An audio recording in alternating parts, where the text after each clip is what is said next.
the problem. Number 4, dangerous weather is always a threat to local grids. Every year, thousands of families lose their power from weather-related outages. Number 5, a solar power generator provides powerful backup, insurance, and peace of mind. Folks, I really believe in the solar power generators offered by Solutions from Science, one of my oldest sponsors. You can get more information at www.mysolarbackup.com. That's mysolarbackup.com. Remember, the government doesn't own the sun, so go to mysolarbackup.com or call 1-877-327-0365.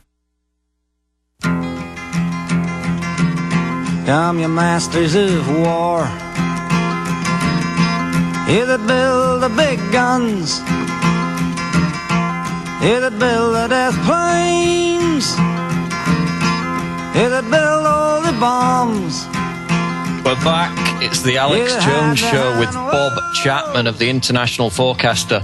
Bob, Goldman Sachs habitually do the opposite of what they tell their clients to do. Now they're saying that the US economy is set for a rapid recovery, that gold's going to flop, that the US dollar will get stronger. Does that mean it's the perfect time to buy gold? Well, it certainly is an indication that it could be.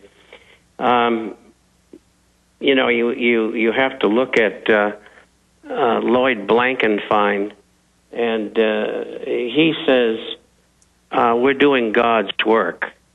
And, you know, this is the attitude that these people have. And you're right.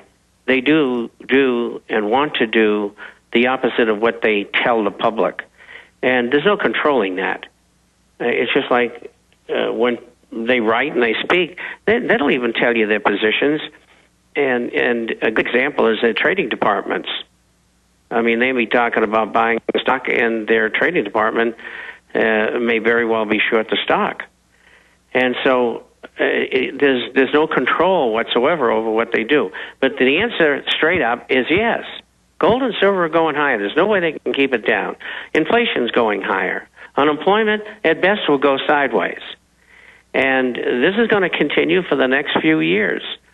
When are they going to try to straighten out the dollar situation?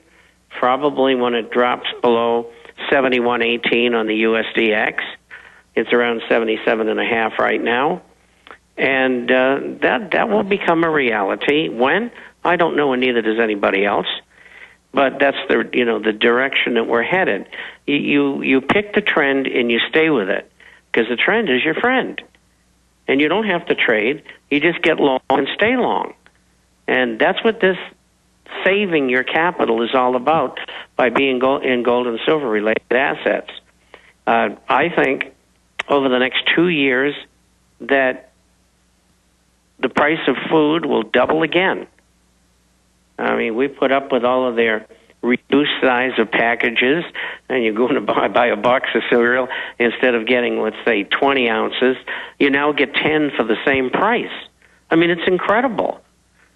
In fact, some of the supermarkets are having specials, and you get 2 for 1, and you pay $5 for this 2 boxes of cereal, so that you'll come back when the special isn't on any longer and buy 1 for $5. And so that's the way it's going. They'll continue to do it. Every industry is doing it, and the government's lying about it, and it's going to end up in very, very bad situation. Cody in Arizona, you're on the air with Bob Chapman. Go ahead, Cody. Hey, guys. Wanted to bring an article up. I know, Paul, you wrote on this. Napolitano secretly hosts terrorist organizations in D.C. And, this was put out by Judicial Watch back in February 18th of 2010. And in it states that among them was the terrorist Muslim Brotherhood, which is a sort of parent organization of Hamas and Al-Qaeda. And then it also goes on to state that the secret event was part of President Obama's innovative program aimed at creating an information-sharing network with Muslim organizations, even those known extremist ties and terrorist connections. So I wanted to ask you if you guys both could agree that there's a tie, there's a Western hand in what's going on in Egypt right now. And we know it's all affecting our financial stability here as well as over there.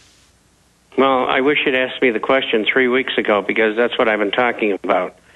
And not many people have come up with this take on what has happened in Tunisia and in Egypt. And that is, I think it was deliberately created because the groundwork was there in order to be a distraction for what was going on with the municipal crisis in the United States, along with the Fed financing the Treasury debt, and then also the problems in Europe. And they didn't mind letting Mubarak go. He stolen $70 billion, and he'll be their friend until he dies. He's 82 years old, so that's probably not very long. And they wanted Suleiman to take over. And they didn't think that they were going to run into the problems that they did.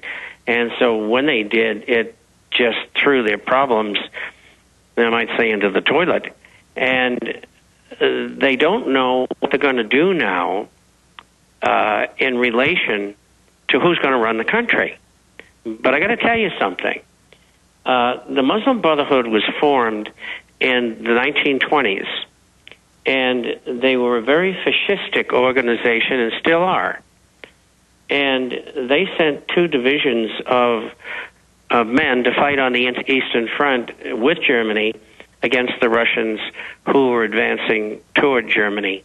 And so that's their overall background, plus their affiliation with Hamas. And the Central Intelligence Agency has been very close to the Muslim Brotherhood and even financed them from time to time. And so what are we going to get? Well, if we get Suleiman, we'll get the same old thing back, and they'll have another dictator. If we get the Muslim Brotherhood, then even if they only have a majority and have to have a coalition government, you're going to still have problems. But the bottom line is, the U.S. government and their actions, as far as I can see, in that area have been a big mistake. They should have never taken that risk. It was not worth it, because anything can happen, especially when people are hungry and living on $2 a day. I mean, you people saw 3, 4, 5 million people on the streets. I mean, they were not going to go away. And finally, for American production, the Mubarak resigns in the middle of the night so he can be on daytime television in America. But the military has taken over. And under the circumstances, at least temporarily, it's probably the best thing to happen, because Suleiman is not controlling them. And he was very deeply involved in the movement of so-called terrorists in the program that the CIA had, and they would send them to Egypt and torture them there. He ran that program for the CIA. So you can see better what you're dealing with here. And so it's going to be a while, perhaps a month or two, before we find out what kind of government they're going to have. But that's what I think happened. And of course, we had the U.S. Embassy document where it's admitted that the CIA knew that this plan to overthrow Mubarak was in the works for 2011. They received this information through their informants in December 2008. So basically, they had 2 years to prepare for this. And of course, now that Mubarak is out of there, you've got this El Baradi character, who is a complete front for George Soros and Zbigniew Brzezinski, who is being touted as one of the presidential candidates to take power whenever they stage an election. And stage would probably be the appropriate word from what we've seen in Afghanistan and Iraq with these kind of elections, which is, of course, not to say that the protesters don't have genuine grievances. We talked about that earlier in the show with the food inflation. But there's no doubt that this protest was hijacked by NATO, by Brzezinski, by Soros, and these kind of globalist parties to turn it to their own end. And that's what they planned to do all along. So we'll see what happens in the aftermath now that Mubarak has announced his resignation today. Zach in Canada, you're on the air with Bob Chapman. Go ahead, Zach. Hey, how's it going, guys? Good. What's your question for Bob Chapman today? Actually, I got a question for you there, Paul.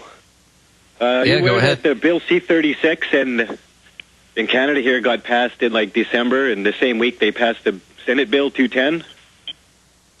What's Bill C-36? C-36, it's their food bill. Food safety bill, and the same one passed in America. Oh, the food safety, yeah. And you're saying that was coordinated? Yeah, I noticed you're right for the site Global Research, and ever since they passed those bills, they haven't wrote nothing on this site about that. Maybe you can update that site for us? That'd be awesome, because I don't see any info on that after it passed. I found some info before they passed, but after they passed, I found nothing on that site. I noticed you and your brother write for it, so maybe you guys can update it. We don't control that website. They just use our articles, but they are based in Canada, so maybe you should contact them directly. Thanks for the call. Dwayne in Pennsylvania, you're on the air with Bob Chapman. Go ahead, Dwayne. Hi, Paul. Hi, Bob. I was wondering if I could read one sentence from the biography of Owen Young and ask Bob whether this scenario could take place in our day. Here it is. It says, in 1919, Owen D. Young, at the request of the U.S. government, created the Radio Corporation of America to combat threatened foreign control of America's struggling radio industry. Do you think that could happen again in our day? Anything could happen from a corporate viewpoint. And so many of these companies that do a great deal of business in America and elsewhere, transnational corporations. And so anything is possible. You've just seen free trade and globalization create 8.5 million job losses and the loss of 42,400 businesses in the United States, and it's continuing apace. And that kind of thing, that drawing together of companies in monopolistic fashion, is possible in every industry. Seems like they had more of a protectionist type of attitude at that time, where they wanted to nurture a growing American industry, and today it seems to be just the opposite, while they're encouraging offshore production. And that's true. And they will do it as long as we allow them. And I don't know how much help we're going to get from the House and Senate, because we just saw them extend the Patriot Act. And these were supposedly the people who were going to go in and change that, and they didn't do that. And so where are we now? We needed to throw more people out of office. We were unable to accomplish that. So that avenue, at least for 2 more years, is relatively closed for us. And again, we have to hold our breath and hope for the best. Thanks for the call, Dwayne. Yeah, I mean, we had, 26 Republicans that voted against the Patriot Act measures being extended on Tuesday. And then last night, 22 of them, of course, Ron Paul was consistent in voting against it. 22 of these Republicans, most of which are Tea Party members who are supposed to be interested in protecting individual rights and limiting the power of big government, just flipped their votes and voted for it. And what are these provisions? It's about the lone wolf provision, being able to conduct surveillance on Americans with basically no oversight whatsoever. You don't even need to prove that they've got any links to terrorism. They just say they need to conduct the surveillance, and it happens. Warrantless wiretapping. Chris in Pennsylvania, you're on the air with